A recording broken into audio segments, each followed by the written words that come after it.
Kasi nga sa inyo po, 150 eh. Tapos sa Senado po, 100 pesos. Pero talaga, lahat ng mga employers po ay tumututol po dito. Talagang sabi nila, masisira po, ay tataas ang inflation. So kayo po, ano po yung stand ninyo? 150 to 350 pesos po ang sinusulong po ng Kamara. Alam po ninyo, ako I am always in favor dun sa mga kabuti, mga kababayan. On face value, parang maganda siya. Yeah. Pero we will have to study the inflationary effect of this wage increases. Kasi po, ang 100 pesos o 150 sa Metro Manila is not the same of a 150 in maybe sa Miss Oriental, in Pampanga City. Mindanao. Iba po yan. Mindanao, iba pa po mga concerns sa problema at kakayahan ng negosyo magbayad. No? So you can imagine, pag yan across the board, 150 o 100 pesos, yan ang pag-usapan namin mamayang alas 10 na umaga sa Committee of Labor. Ano po magiging effective niya? Kung 100 pesos na magtataas, di magtataas ang labor nila. Pag magtataas ang labor nila, tataas ang presyo ng sardinas, tataas ang presyo ng mga gawa sa Mindanao, for example.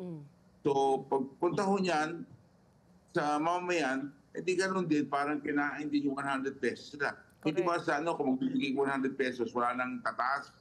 Ang problema po, pag nagbigay ka ng wage increase, lagi pong may epekto yan sa presyo ng produkto.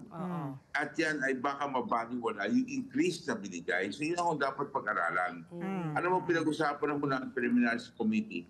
We will entertain all proposals. Importante, yung mga kabuti po sa ating mga kababayan. Baka there's no way naman of bringing down the cost of goods.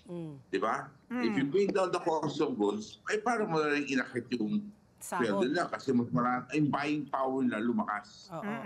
So do you agree na dapat iwanan na lang po yung sweldo po sa Regional Wages and Tripartite Agency po? Hindi na po dapat sinusulong yan ng Kongreso o ng Senado? It should not be legislated. Yes, I am in favor of that because the regional wage boards is provided for by law. No, the law says it's for them to decide that.